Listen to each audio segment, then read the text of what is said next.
Halo Sinegrip, balik lagi sama gue Rashid Hari. Yang kali ini mau ngomongin sebuah film yang mungkin untuk para sinefil nih udah ditunggu-tunggu banget. Udah kayak ditagih kapan tayang, kapan rilis. Tapi kalau untuk para penonton awam banyak yang gak peduli.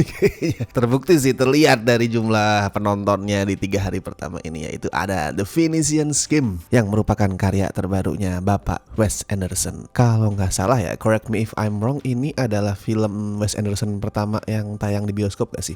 At least gue yakin sejak Moonrise Kingdom itu nggak ada film Wes Anderson yang tayang di bioskop Indonesia. Kalau sebelumnya gue nggak tahu. Royal Tenenbaums apakah dulu pernah tayang, gue nggak tahu. Itu zaman gue belum ada bioskop di kota gue. Kalau ada yang tahu mungkin bisa komen ya di bawah, koreksi gue. Cuman kalau dari tahun 2010-an, era-era Moonrise Kingdom sampai sekarang, The Phoenician Scheme ini adalah filmnya Wes Anderson pertama yang tayang di bioskop Indonesia. Jadi ini emang seharusnya patut dirayakan sih. Karena gue inget tuh Asteroid City tahun 2023 PHP tuh udah ada berita ini masuk ke LSF, udah lulus sensor dan lain sebagainya, terus masuk gudang. Itu udah sering terjadi lah di banyak film, dan sebenarnya wajar ya kalau ngomongin film Wes Anderson tuh ya sinefil tahu. Terus tren apa sih video Wes Anderson sempat viral di TikTok, cuman penonton awam mah gak ngerti. Bahkan dari semua orang yang bikin tren TikTok itu gue yakin cuman berapa persen aja yang emang beneran paham, beneran dah pernah nonton semua karya-karyanya Wes Anderson. Ini bukan gue itu nyinyir atau apa ya, realitanya seperti itu. I mean, lu lihat aja lah penontonnya The Phoenician Scheme ini di 3 hari pertama tuh dapatnya cuman sekitar 4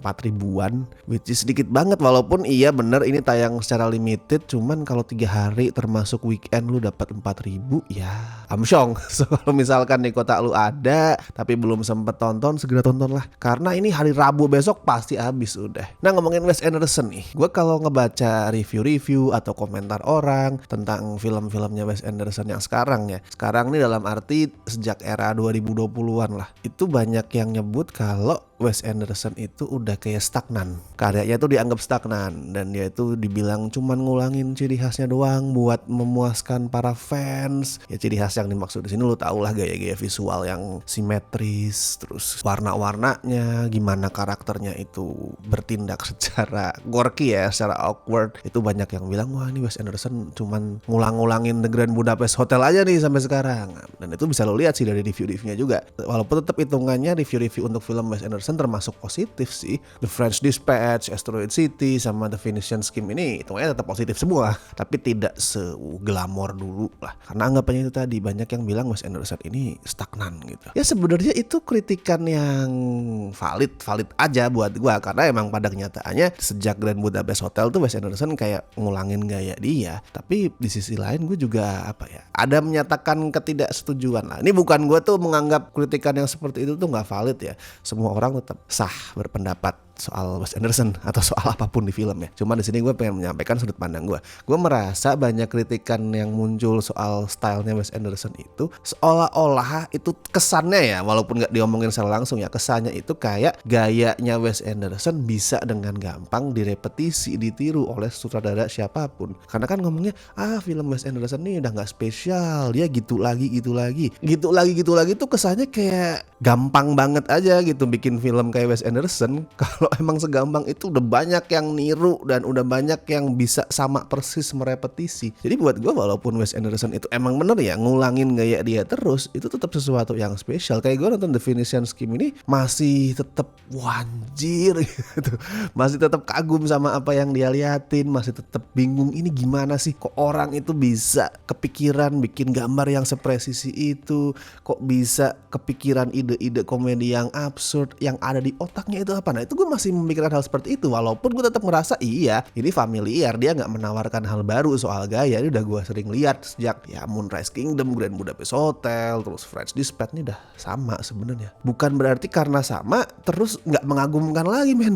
Karena tetap apa yang dilakuin Wes Anderson ini cuman bisa dilakuin sama Wes Anderson. Kapanpun Wes Anderson menulis film, mau itu diulang-ulang terus, tetap aja itu sesuatu yang patut dirayakan. Dan kali ini perayaan tersebut berpusat pada kehidupan karakter yang bernama Jaja Korda yang diperanin Benicio del Toro. Dia ini adalah seorang businessman yang gak segan pakai cara kotor buat mengeruk keuntungan. Nah ini mah kalau di Indonesia banyak Pak Wes. Orang-orang kayak Jaja Korda ini yang ngambil keuntungan dengan cara kotor, terus menjalankan bisnis dengan izin yang ya meragukan, yang sogok sana sini mah banyak Pak Wes. Kalau di Indonesia lu bakalan dapet modal untuk bikin cerita yang gak kelar-kelar. Dan si Jajak Korda ini orangnya nyentrik karena dia itu kayak udah gak ambil pusing pada saat pesawatnya itu jatuh karena dia berusaha dibunuh sama seseorang yang dia belum tahu siapa. Dia gak ambil pusing soalnya dia emang udah berkali-kali selamat dari kecelakaan pesawat. Ya intinya karakter Jajak Korda ini kayak seseorang yang hatinya tuh dingin lah, kosong. Tapi sebenarnya itu cuma image luar aja. Hati seorang Jajak Korda ini nggak sekosong dan nggak sedingin kelihatannya. Itu kelihatan pada saat dia tuh pingsan, kemudian mulai mimpi soal mengunjungi akhirat, di mana dosa-dosa dia itu diadili di depan Tuhan yang diperankan oleh Bill Murray dalam kemunculan yang singkat banget. Sedangkan ada karakter yang namanya itu Knave yang diperanin Willem Dafoe dalam peran yang juga nggak kalah singkat, itu jadi seorang pembela dia di persidangan. Kita juga bakalan ngeliat Charlotte Gainsbourg meranin istri pertamanya Jajak Korda yang munculnya juga nggak kalah singkat. Ya intinya gue sekali lagi kaget, kagum gitu ngeliat nama-nama kayak Bill Murray, Charlotte Gainsbourg, terus Willem Dafoe ini nongol cuman nggak nyampe semenit mungkin screen time-nya tiap-tiap orang ini, dengan jenis karakter yang diperanin juga remeh. Bahkan mungkin kalau lo nggak pay attention lo akan miss, nggak tahu oh itu Tuhan yang meranin Bill Murray ya, bisa aja kayak gitu. Itu gue kagum, wah gila nih memang Wes Anderson seorang magnet. Ya tapi poin utamanya adalah di adegan akhirat itu si Jajak Korda ini diadili atas segala dosa-dosanya di hadapan Tuhan. Anjir, berat banget itu. Ingetin gue ke itu sih, ke lirik lagunya Viva La Vida Coldplay, karena kan itu intinya juga sama tuh, tentang seorang raja lalim yang kemudian itu dia takut kalau suatu hari pada saat dia udah mati dia tuh nggak diterima di surga, dan dia takut bakalan diadili pada saat masuk ke akhirat karena dosa-dosa dia pada saat jadi raja. Nah tapi kemudian masalah muncul pada saat rencana kotor si Jajak Korda buat menguasai infrastruktur di area Venesia itu terbentur konspirasi yang dijalankan oleh gabungan pemerintah dunia. Anjir, lu bayangin lu adalah seorang pebisnis, saking kotornya lu tapi lu sukses, semua pemerintah di seluruh dunia sampai benci sama lu dan berambisi buat ngejatuhin lu. Lalu dimulailah perjalanan si Korda ini buat menyelesaikan permasalahan itu bersama anak cewek dia yang namanya Liesel, yang juga jadi ahli waris semua kekayaannya Jajak Korda walaupun dia sendiri adalah seorang suster. Sama ada Bjorn Lund yang diperanin Michael Cera, dia ini ahli ilmu serangga yang bertindak sebagai asisten administrasinya Jajak Korda. Ya absurd lah, ini Wes Anderson, lu gak perlu pusing-pusing berusaha nge-make sense-in apa yang lu lihat, udah terima aja. Tapi poin utama ceritanya adalah gimana si suster Liesel itu bingung kenapa dia yang jadi ahli waris di saat bapaknya yang buat dia tuh asing karena gak pernah merawat dia sejak kecil ya, itu punya 9 anak cowok. Ada 9 anak cowok, kenapa yang dipilih jadi ahli waris malah gua nih, seorang anak cewek yang bahkan gak tinggal bareng dia, yang sekarang udah pengen jadi suster. Nah itu proses yang dilalui karakternya di sepanjang perjalanan. Tapi mungkin pada saat lu nonton lu akan ngerasa terintimidasi ngelihat konfliknya yang ngomongin soal apa sih, hal-hal finansial terus konspirasi bisnis ya. Gue sendiri awalnya agak-agak pusing dan harus ngasih perhatian lebih sih. Tapi sebenarnya ini simple kok. Apa yang dikasih lihat sama Wes Anderson itu sebenarnya nggak serumit itu. Intinya gini aja, yang perlu lu pahami ini ya, kalau misalkan lu bingung pada saat nonton atau lu pengen nonton dan lu takut bingung sama hal-hal bisnisnya, intinya gini, pemerintah dunia itu sepakat buat naikin harga material yang mau dipakai buat infrastruktur yang dibangun sama Jajak Korda di area Venesia. Dan karena harga material itu naik, otomatis budget yang harus dia keluarin kan naik. Ini naiknya nggak cuman kayak apa sih, dari harga 100 itu naik jadi 150, itu enggak. Ini bener-bener dilipat gandakan secara keterlaluan lah. Tujuannya adalah bikin si Jajak Korda ini bangkrut karena harus ngeluarin modal lebih. Nah cara yang dilakuin Jajak Korda buat menambal gap, ya dia nyebutnya gap itu, uang lebih yang harus dibayarin itu adalah dengan nipu, mengecoh lah istilahnya para investor dia, dengan harapan bikin mereka itu mau patungan, gampangnya patungan untuk nambal ya gap itu tadi. Tapi sebenarnya penjelasan tadi nggak penting sih. Andaikan lu tetap nggak ngerti nih worst case scenario, lu nonton The Venetian Scheme dan lu tetap nggak ngerti ini bisnisnya apa sih anjir, itu nggak apa-apa. Poin utama ceritanya itu bukan itu. Poinnya adalah dalam perjalanan mereka, karakter si Jajak Korda sama si Liesel ini pelan-pelan itu mulai merenungkan lagi, ini hubungan kami sebenarnya sebagai ayah dan anak itu gimana. Si Jajak Korda mulai mikir, ini gue sebagai ayah mesti berbuat apa. Si Liesel juga mulai mempertimbangkan apakah sebagai anak tuh gue semestinya nurut atau ngikutin keinginan ayah gue. Nah, hal-hal seperti itu yang lebih penting, hubungan ayah dan anak lah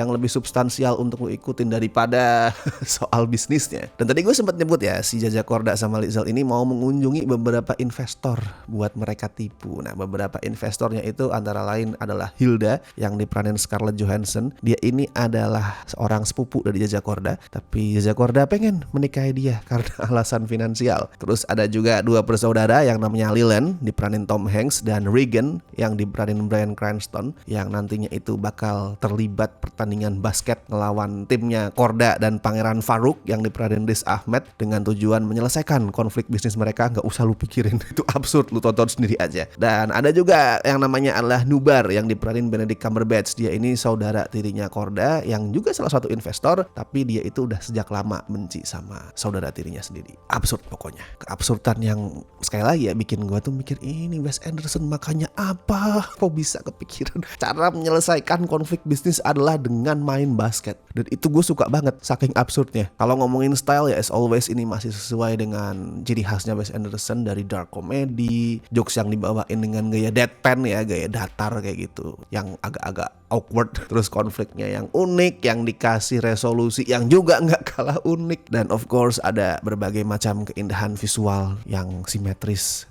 ala-ala Wes Anderson dengan warna-warna yang juga anjir cakep banget. Kalau ditanya familiar ya jelas, ini sesuatu yang udah Wes Anderson berkali-kali munculin di film dia, tapi apakah jadi membosankan, apakah jadi nggak spesial lagi? Nggak juga. Gila, gue ngeliat opening creditnya tuh yang dari atas yang ngambil setting kamar mandinya si Jaja Korda, itu aja gue udah kagum, buset ini orang bisa kepikiran komposisi shot kayak gini tuh, wow. Emang cuman seorang perfeksionis kayak Wes Anderson aja yang bisa. Dan kalau ngomongin acting ya, gue jujur paling suka itu di tengah banyaknya ensemble cast di film ini, nama-nama besar, gue malah paling suka sama si Mia Stapleton yang meranin si Liesel itu. Karena dia tuh kayak benar-benar bisa mewakili spiritnya Wes Anderson dengan gaya deadpan jokes dia yang kaku, yang datar dalam tanda kutip ya, datar, dingin, awkward, terus dengan omongan-omongan yang sering kali nyelekit, gestur-gestur yang besi quirky, yang awkward, kayak dia ngambil pisau aja gayanya kayak kaku banget, gue suka banget di situ. Yang BTW nih, pada saat gue ngeliat si Mia Stapleton ini, gue mikir, oh ini aktris baru nih kayaknya. Tapi ternyata dia anaknya Kate Winslet.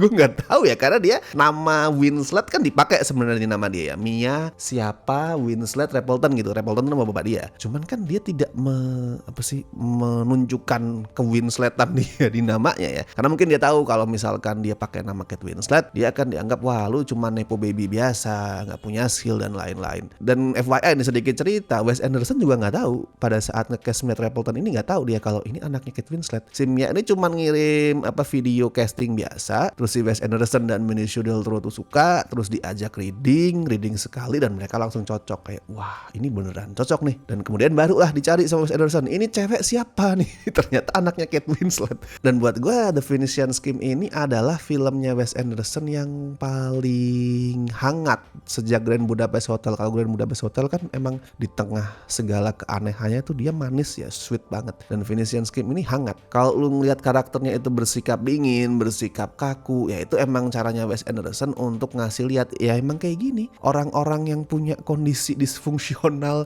baik secara sosial maupun secara personal, itu cara berkomunikasi, cara berinteraksinya emang seperti itu. Di dunianya Wes Anderson ya emang canggung, emang awkward, tapi itu nggak bikin filmnya kehilangan kehangatan. Ini adalah film Wes Anderson yang hangat banget, yang simpelnya tuh ngasih makna soal definisi keluarga lah. Bagaimana keluarga itu nggak melulu lu harus memperhatikan ikatan darah, nggak melulu lu harus memperhatikan hal-hal yang namanya warisan, harta, itu nggak penting. Yang penting adalah kasih sayang. Itulah harta yang paling berharga ya. Oke, kalau buat The Venetian Scheme skor ya gue kasih 8,5 dari 10 lah. Jelas ini salah satu film paling asik tahun ini, salah satu cinematic experience di bioskop yang paling mantap. Gue langsung yakin, iya emang filmnya Wes Anderson itu gak akan bisa kerasa maksimal kalau nonton di laptop, apalagi di HP anjir. Ini harus ditonton di bioskop. Sebelum hilang hari Rabu besok, silakan ditonton. Dan buat yang nonton, bagiin review kalian, boleh di kolom komentar, boleh juga ngisi di scorefilm.com. Silahkan diramaikan websitenya. And thank you so much buat teman-teman yang masih setia join membership Cinecrip, terutama beliau-beliau ini ya, dari Tir Besti dan La Familia. Thank thank you so much. Tersobat walaupun nggak muncul di sini juga, makasih banget.